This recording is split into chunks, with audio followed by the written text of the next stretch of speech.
the flag of the United States of America, and to the republic for which it stands, one nation, under God, indivisible, with liberty and justice for all. I'd like to take a moment of silence with today being Veterans Day to remember all of our veterans who have served or are currently serving.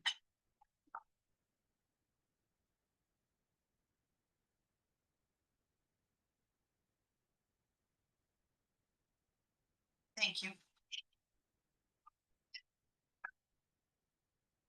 Roll call, please. Miss Moore, Here. Miss Thompson, Here. Mr. Gray, Here. Mr. Bittner, Miss Wong, Here. Mr. Lunder, Here. and Mr. Johnson. At this time, we'll bring to order the public hearing at 7:01 p.m. in regards to ordinance number 2025-0-21. Clerk, would you read it by its title, please? An ordinance amending section 1242.03 of the codified ordinance of the city of Monroe Lake, Ohio. Mrs. Wong, could you please give a brief explanation of the ordinance? This ordinance includes amendments to our current chapter 1242.03, which governs conditional use permits. These changes began in the Planning and Zoning Commission and also with our prior law director in order to improve some deficiencies in the process that were noted. This language has been worked on through the Planning and Zoning Commission as well as the Zoning Committee, and the improvements over the current ordinance include standards for conditional use permit application review have now been codified for reference and for consistent evaluation of all applicants and applications. Further, the process for suspension or revocation of a conditional use permit and the grounds upon which this can occur have been specifically outlined. And finally, the procedure for due process for appeals has been added to the ordinance. Okay, thank you. Are there any from the audience regarding this ordinance?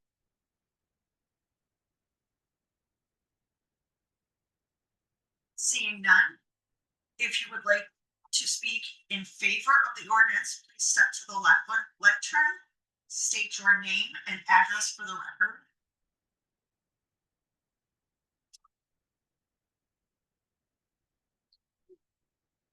At this time, we will hear from persons who wish to speak against the ordinance. Again, please step to the lectern and state your name and address for the record.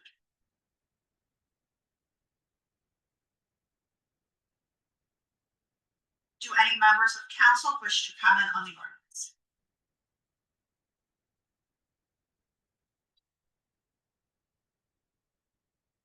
This public hearing is closed at 7:03 p.m.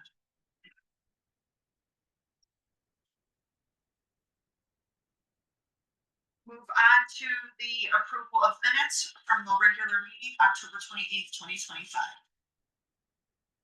Are there any amendments or corrections to the minutes? Motion to approve.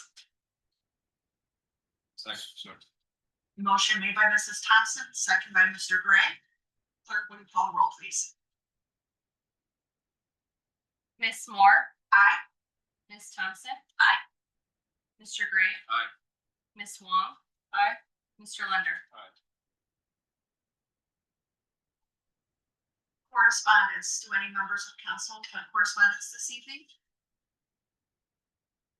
Clerk, do you have any correspondence this evening? I do not.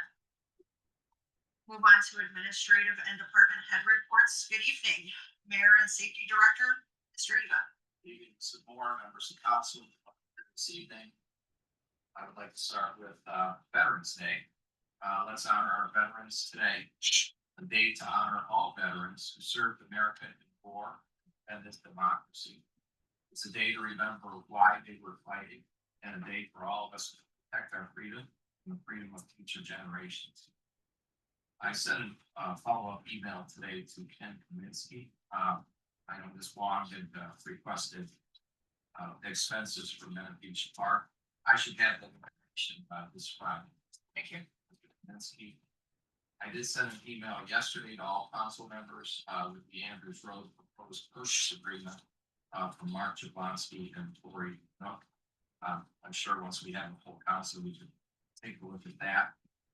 The fire department report for October, there were 148 calls for service, 39 fire service calls, 109 rescue EMS calls, 16 calls for him to assist, and 1 call requiring Narcan due to an overdose. The training done in October, the EMS drills, the topic was rehabilitation. The shift drills they did were EMS equipment review and fire rescue operations. The fire department held its annual safety forces open house in October. They also participated in Lake Elementary's trunk or treat event. Department members who are part of the Lake County Hazardous Intervention Team also attended training in October. Safety inspection in October, they did Papa Smokes anniversaries in October. Firefighter Usted, 11 years. Firefighter Passenger, 7 years.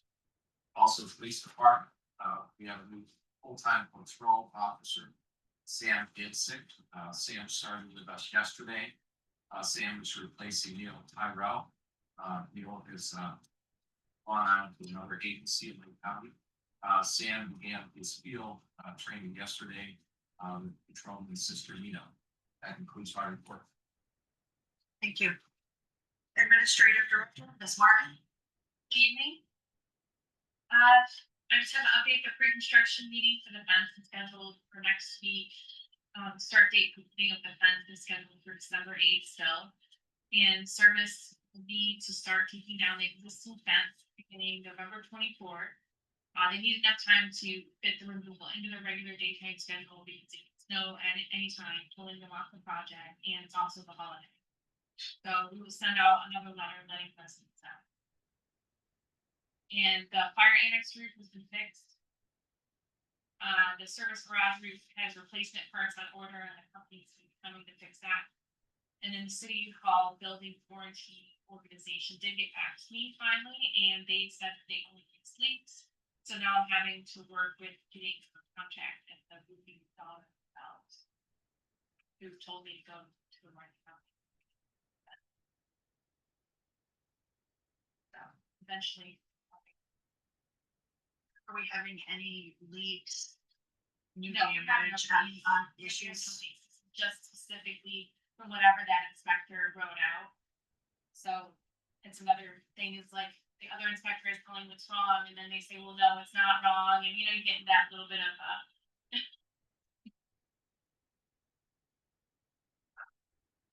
Law Director, Ms.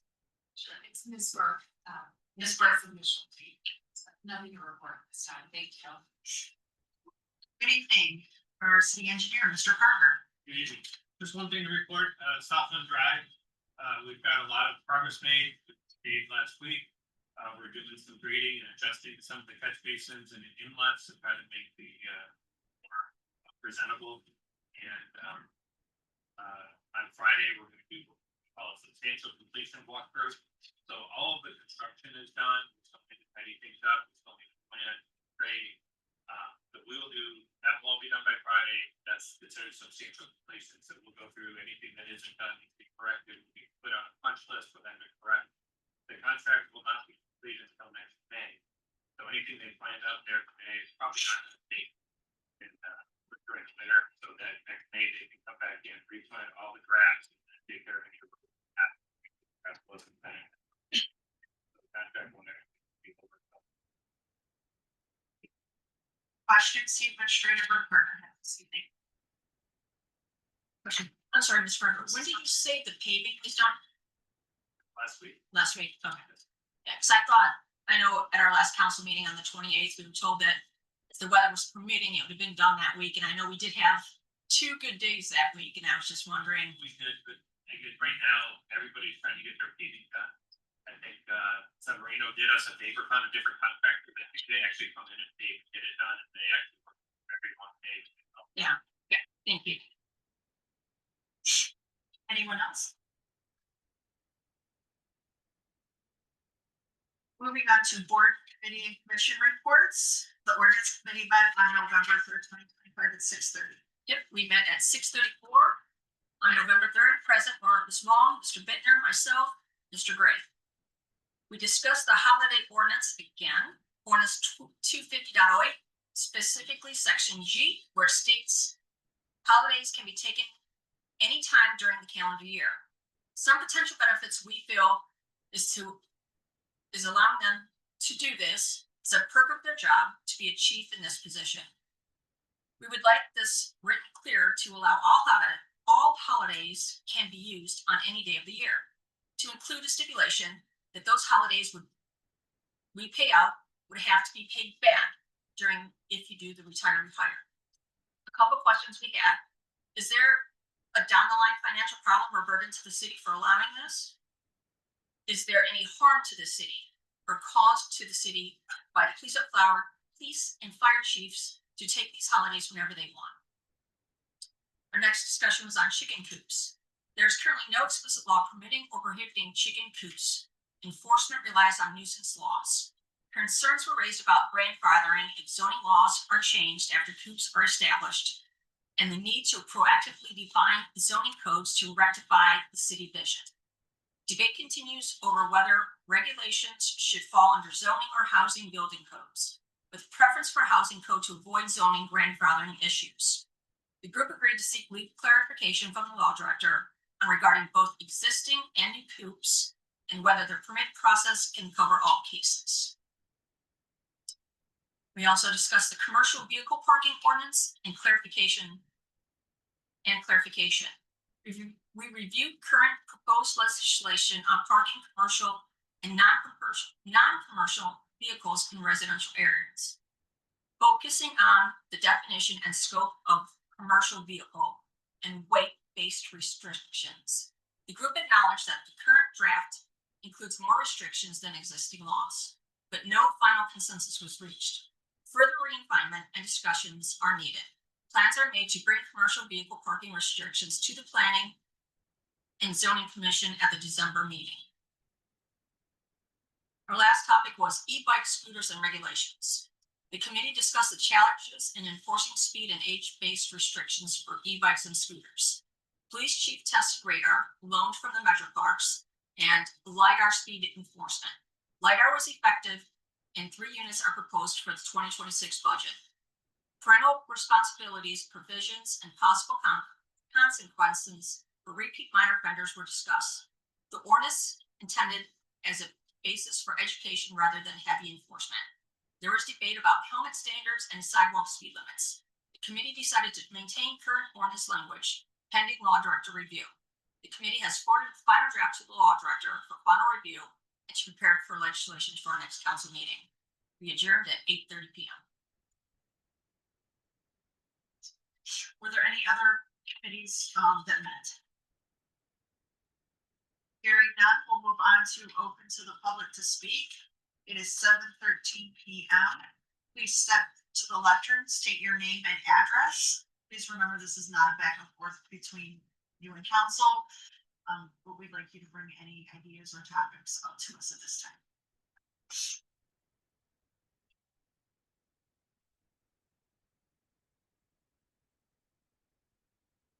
Hearing none, we'll move on to legislation before council. Clerk, resolution number 2025-R-36, would you read it by its title, please?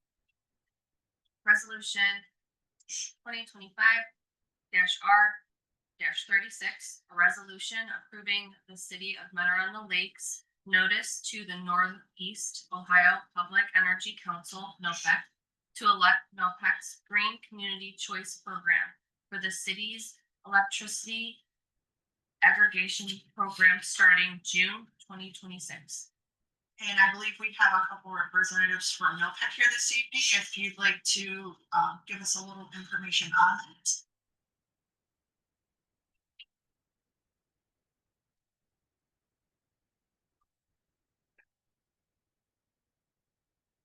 We have to check. Hello, I'm Kyla Crensto with NOPEC, Data Relationship Manager for Mentor on the Lake.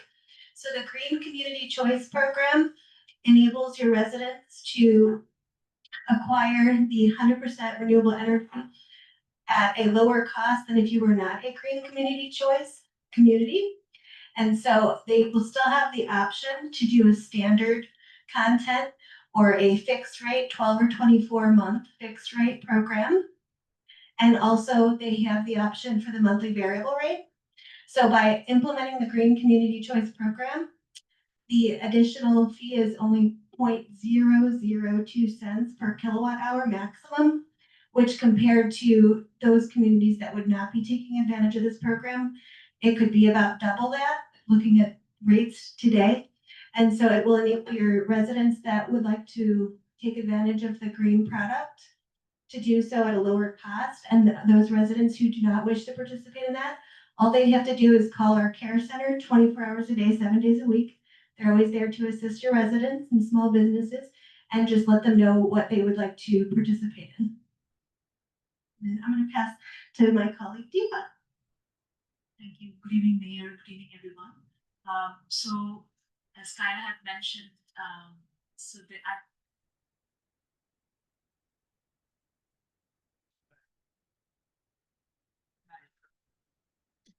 that takes happy. Thank you, guys. So a little bit more. Okay.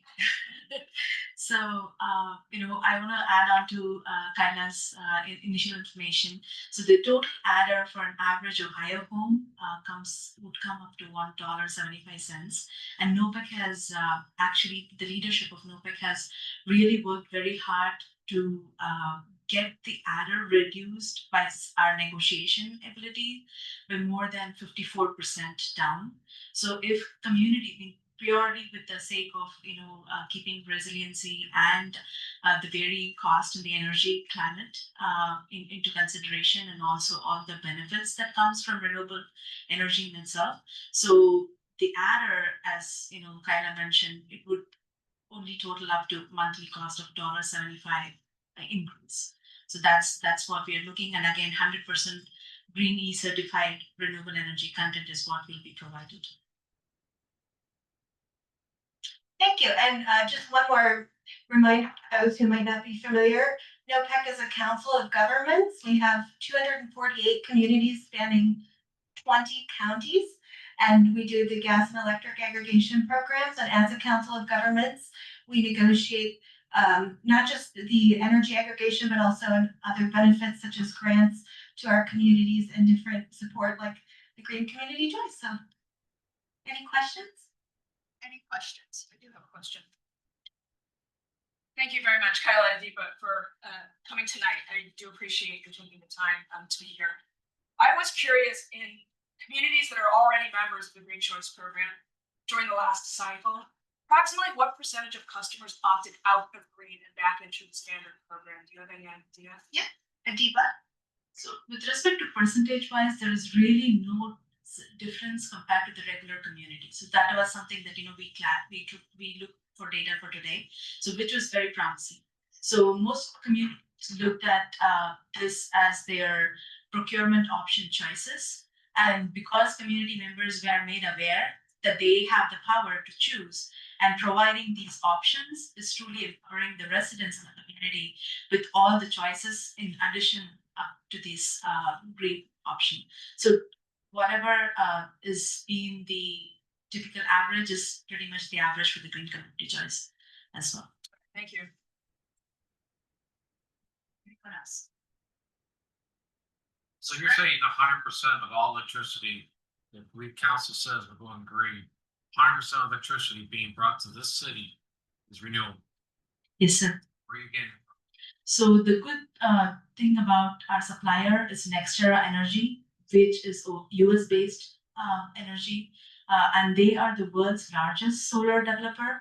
And with our current contract with them also extending for multiple years now, they have their local person going to be in Ohio. We are looking to, currently it will be coming from other states, but coming in as a rec content for us. But we are going to be working very diligently to generate more and more local solar So that is why we have a full-time person now as of last month, I believe, who started in Dayton, Ohio.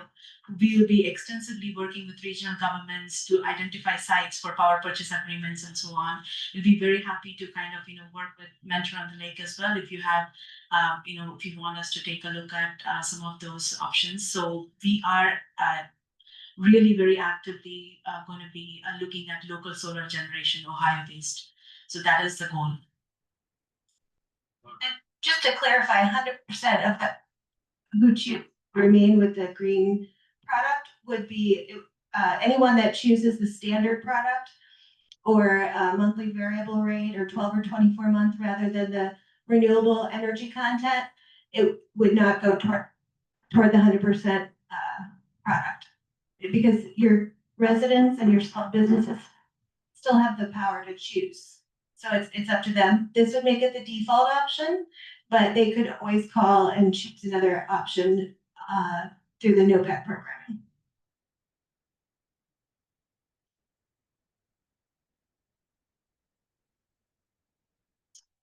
From the administration.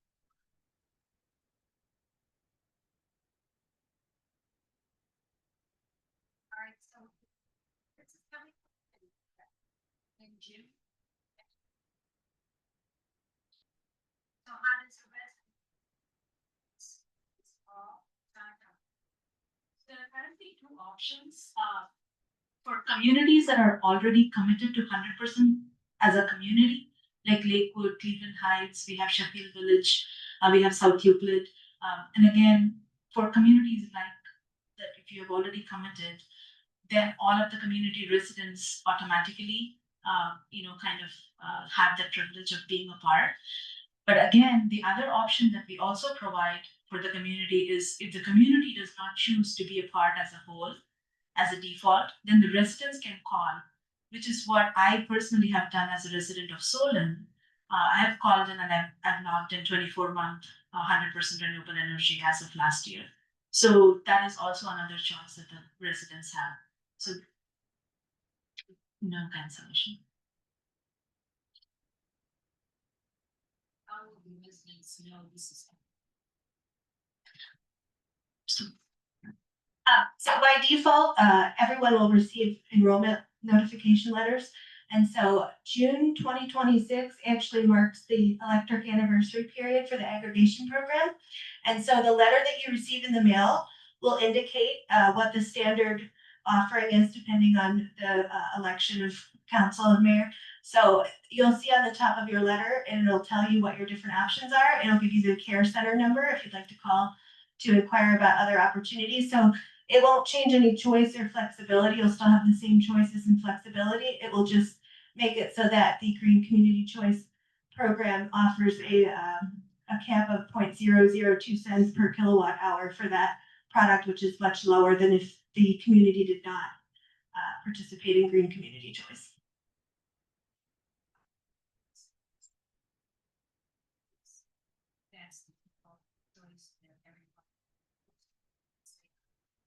It would be the default choice, yes, unless they choose another opportunity within the NOPEC portfolio. And as always, residents and small businesses can choose to opt out entirely or choose another offering, such as the standard program, the default, the standard product, or the 12 or 24 month rate, or the variable program.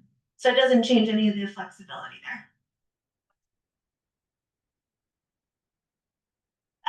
What the advantage is a couple different things. The cost savings for those who wish to partake in that, because it caps it at 0.002 cents per kilowatt hour, which is very much less than if the community was not Green Community Choice. And then also it helps, Mentor on the Lake has a comprehensive plan and it helps to support those goals as well. For example, the Andrews Corridor, helping to drive businesses in that value clean operations. Deepa, did you want to talk a little bit more? Sure. And again, that's first thing that the minute we knew that we were coming here, that I was interested in is really learning about. I'm an urban planner by background, so really starting with the comprehensive plan was where I went to really see the city's priorities. And to be honest, like when I was very happy to see that sustainability was integrated as part of the 5 focus areas within the comprehensive plan, and not essentially as a standalone sustainability plan, which is ideally, wonderful for any community, because it is not looked at as an add-on, as a independent. So it is very interrelated in the thinking process.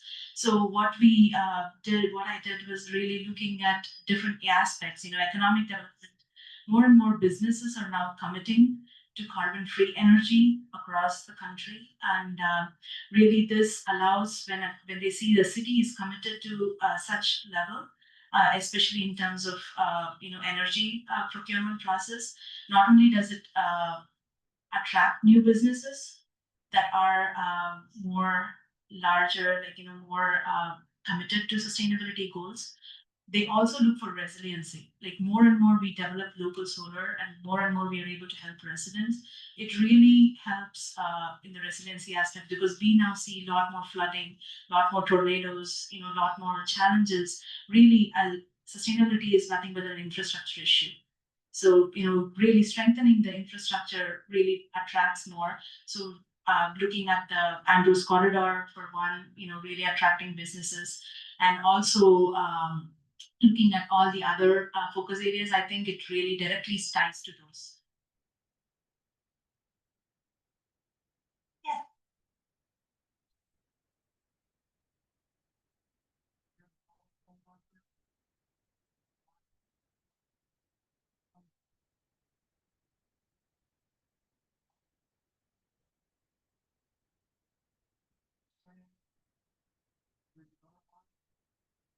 No, so First Energy continues to maintain the infrastructure. And so the NOPEC's role is to negotiate the rate that you pay for the electricity and gas that you use. And so your utility company still maintains the infrastructure, is responsible for integration of new infrastructure, new lines. But this helps to, NOPEC's role is negotiating the rate that you pay for the supply that you use. And by doing this, it supports your city's comprehensive plan and helping to drive business into the community that also aligns with those goals.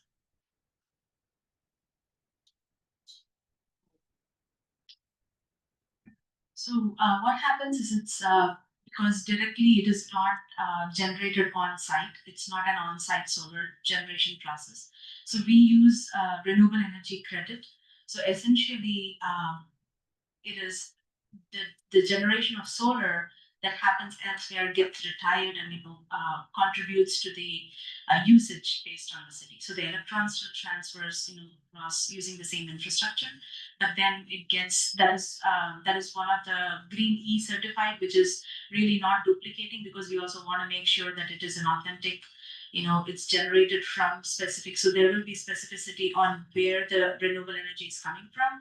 It may be the combination of solar, it can be biomass, it can be a combination of hydro, all of those. So depending on, we will also be able to look at more closely into what are the different choices as well. Internally, those are things that we work with our suppliers. Just to put, I know you said just simple terms, just to put it in an analogy. So every time we swipe a credit card, a bank card, we vote for what we want to support.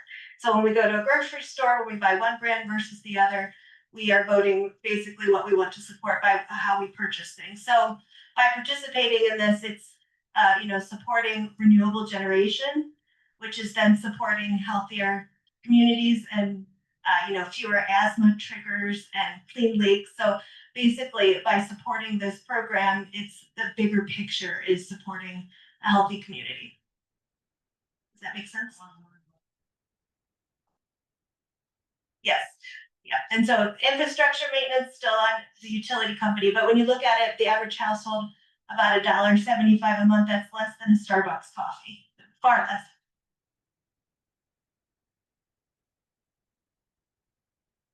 It's a very slight increase of about $1.75, and anyone that would choose that they did not want to have that, they could just call the care center. It's 24/7 support at 855-667-3201, And I have resources with me, and I always can provide additional resources as well, with that information with the care center number. And those letters that we talked about earlier will also specify that. And our care center wait time is usually a matter of seconds. I've called before just to understand, from my perspective, from my own NOPEC account, to ask a question about my account, and they usually answer within seconds of minutes. So it'd be very short, just a quick phone call.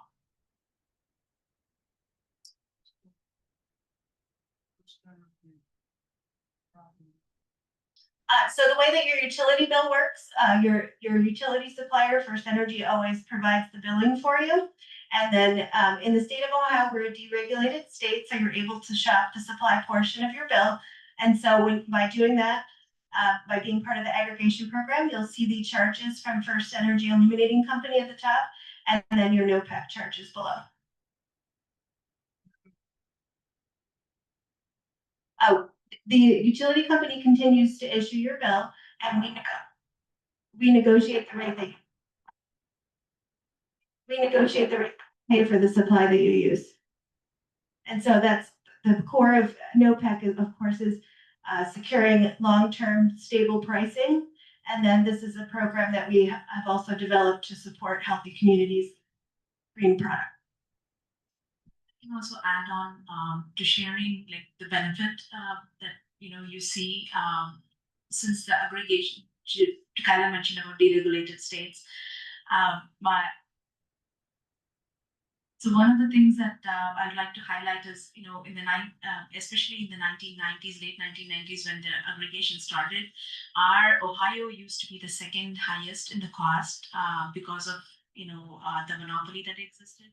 And NOPEC is the second in the country that started with this local collective franchise model that really collectively pooling our communities. And we are actually the largest in the country in terms of member communities, and really a very mature model in the really leading with community forward mindset. So truly a trust-based, community-centric organization, and I'm truly honored to even work here. I only started last year. I'm learning a lot myself as an urban planner and public service as a background. So if there is any question that we are not able to answer to your satisfaction, we'll leave our cards with you. Please make sure that you reach out to us, and we will do every attempt to help clarify this. Question. So if we did not vote to be part of the Go Green communities, what would it cost our residents if they wanted to use the green energy? So it would essentially be, the difference is only a monthly increase of $1.75 for the entire usage on an average for an Ohio home, which is about 870 kilowatt hour is a usage that typically is taken into consideration. So it would be an adder of $1.75. That's if we go green. If we don't, what would it cost them? Yes, so if you look right now at the rate, it's about double that. If someone in your community right now were to say, I want that green content, it's about double, 0.004, the difference. Thank you. You're welcome. Yes. So currently, some cities tonight about who is part of NOPEC's green community. Who in Lake County is part of the green community? And so in Lake County, you would be the first Green Community Choice Program. The program was just incepted in 2023. And so it is continuing to grow. And you would be the first in Lake County to be a Green Community Choice participant. So with the Green Community Choice Program, currently there's a energy grid crisis with data centers. Are you forcing data centers to go green? So the data centers are PJM Interconnection, which is a nonprofit entity, oversees 13 states and Washington, D.C., and they help to oversee supply and demand. And so as data centers are coming online, they are using as much power as a city in many cases. And so they're responsible for overseeing that. And then the Public Utilities Commission of Ohio is responsible for all regulatory matters relating back to electricity in the state of Ohio and utility rate case increase requests, and all of the regulatory environment is overseen by the PUCO. Meanwhile, NOPEC does a lot of advocacy work at the state and federal levels to protect Ohioans against unfair regulations. And so we are overseeing, in terms of a advocacy standpoint, all of the different things that are going on in the energy world, of which, as you have noticed with PJM, the data centers are very many, a myriad of things going on in the energy world right now. Yeah, so to address that question, there's no, NOPEC doesn't have any ability to, oversee the regulatory standpoint, but advocate, to protect Ohioans. Anyone else? Thank you for joining us this evening. Thank you. So this resolution is on third reading. Do we have a motion for passage, or do we want to table this to the next meeting so that Mr. Johnson and Mr. Bittner can review the minutes and be involved in the decision on a Go Green community? I would vote to table it until we have a full committee. Because I know Mr. Bittner and Mr. Johnson both have questions on this as well. I think the answers that were provided would help them. Yes, those were some of the questions they had, so if they could have a chance to review that before voting, I think that would be great. So I'll defer to the law director. If we want to put this off for one more meeting, do we have to have a vote to table it for one more meeting? Yes. Okay, all right. Do I have a motion to table this till the next meeting? Do I have a second? Second.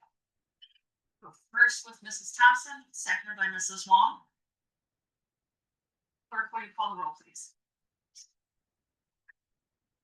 Ms. Moore, Aye. Ms. Johnson. Thompson, sorry. Aye.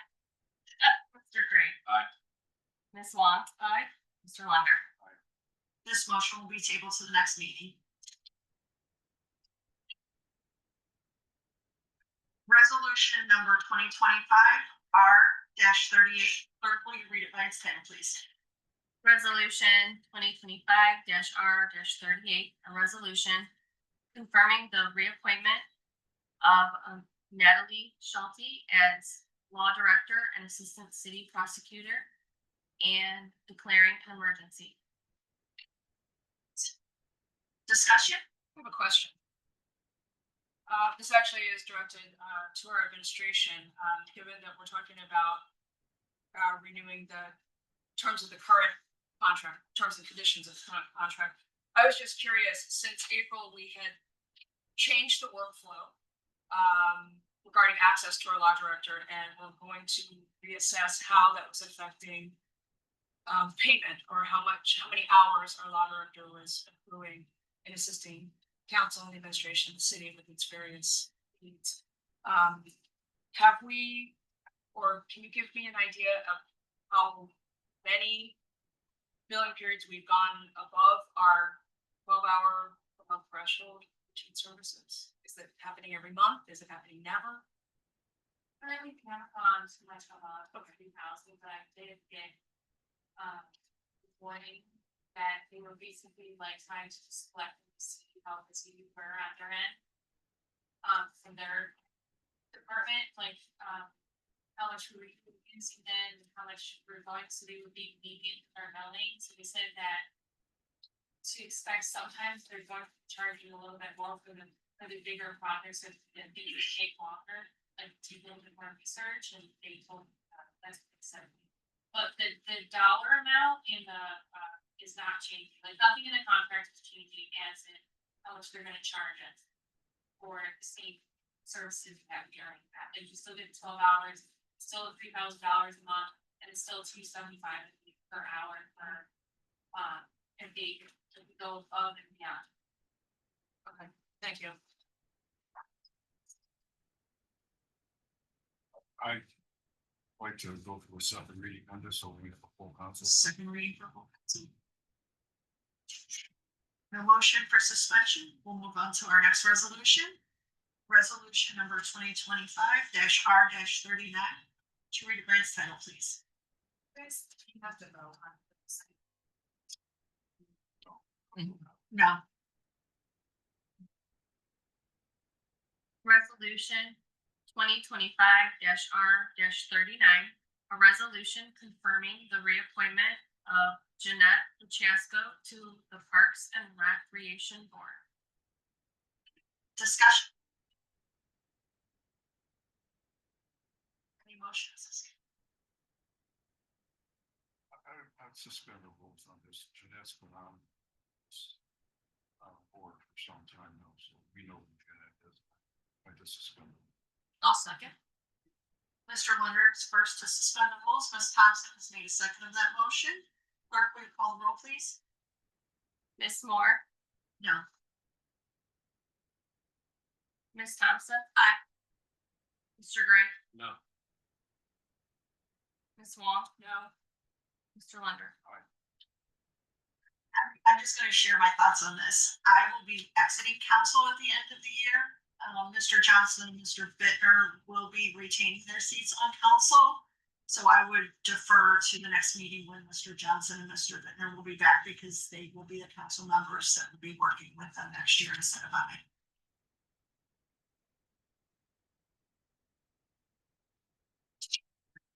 Motion for suspension of the rules has failed on 2025-R-39. We'll move on to resolution number 2025-R-40. Clerk, would you read it by its title? I'm sorry, 39 will go on to second reading. 39 will go to second reading. Resolution 2025-R-40, a resolution confirming the reappointment of Ray Feeling to the Board of Zoning Appeals and declaring an emergency. Discussion? Any motions this evening? And since this is for the reappointment of a member to one of our boards, again, I'm just gonna ditto what I said for Ms. Chasno. Moving on, ordinance number 2025-0-21, third reading, public hearing was tonight, November 11th, 2025. Clerk, could you read it by its title, please? Ordinance 2025-0-21, an ordinance amending section 1242.03 of the codified ordinance of the city of Monroe in the Lake, Ohio. Discussion on this evening?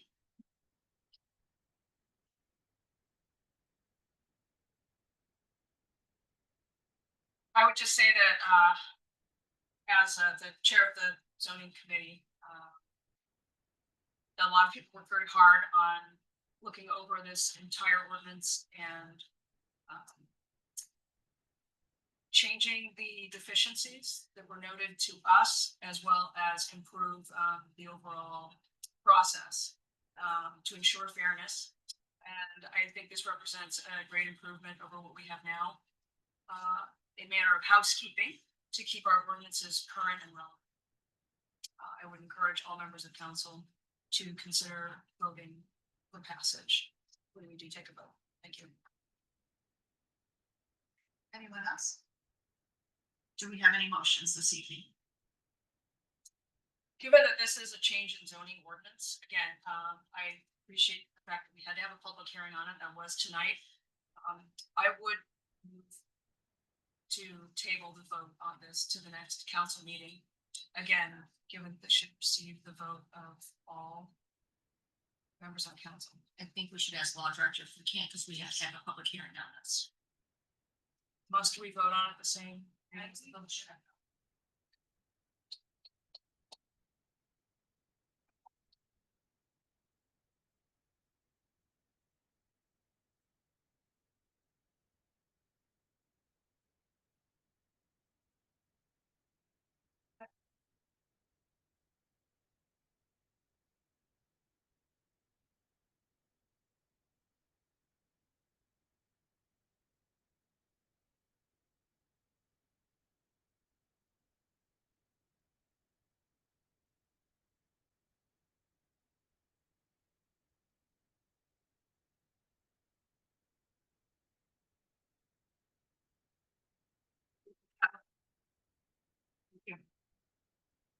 Do we have any motions? So we are allowed to. We are allowed to. Yes, the public hearing is a requirement. So you don't have to. Okay. I move to table the vote on 2025-0-21 to the next council meeting. So we have a motion by Mrs. Wong to table this to the next council meeting. Do you have a second? Second. Clerk, would you call the roll on the motion to table this, please? Ms. Moore, Aye. Ms. Thompson. Aye. Mr. Gray. Aye. Ms. Wong. Aye.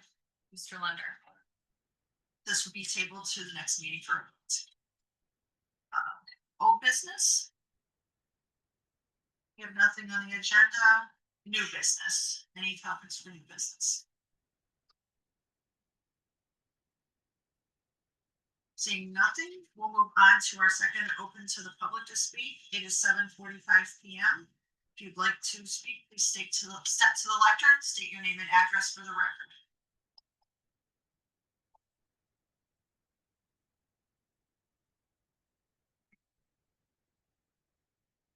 Hearing none, we'll close this portion to the public at 7:46 PM. Announcements and setting of meetings. Upcoming meetings, we have the Parks and Recreation Board, Thursday, November 13th at 6:30 PM. The zoning committee is meeting Monday, November 17th at 6 PM. And there will be a committee of the whole to discuss Menor Beach Park on Tuesday, November 18th at 2025 at 6:30 PM. The next regular scheduled meeting of council is on Tuesday, November 25th, 2025 at 7 PM. Are there any other committees or commissions that will be meeting? Motion to adjourn by Mr. Lunder, second? Second, Mrs. Thompson. Clerk, would you call the roll, please? Ms. Moore, Aye. Ms. Thompson. Aye. Mr. Gray. Aye. Ms. Wong. Aye. Mr. Lunder. This meeting is adjourned.